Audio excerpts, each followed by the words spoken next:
কতকগুলো মানুষ আছে যে মানুষকে কষ্ট দিয়ে একজন মানুষ আরেকজন মানুষকে কষ্ট দিয়ে সে নিজে কি করে সুখ বেছে নেয়, আর যে মানুষটাকে কষ্ট দিল সে মানুষটা চিরতরে ধ্বংস হয়ে গেল। আপনি এই জিনিসটা ভাবেন না যে কাউকে ঠকাইয়ে কাউকে কষ্ট দিয়ে আমি যে নিজেই সুখটা পেলাম, এই সুখের পরে যে কষ্ট আছে সেটা কি আপনি জানেন? একবার ভাবছিলেন? কোন সময় ভাবেন নাই। যাকে আপনি কষ্ট দিয়ে আপনি সুখটা বেছে নিছেন, আপনার সুখটা তো আপনি পেলেন, সে মানুষটা তার জীবনে কত কষ্ট করল।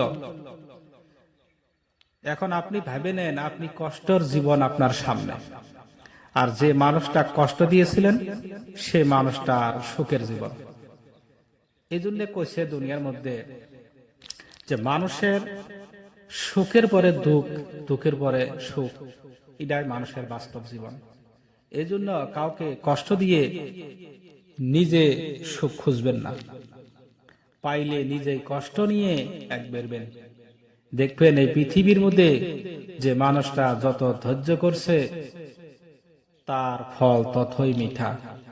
যার সবর যত বড় হব, যার ধৈর্য যত বড় হব, তার ফল তার কাছে ততই মিঠা। এই জন্য সবসময় নিজেকে খেয়াল রাখবেন।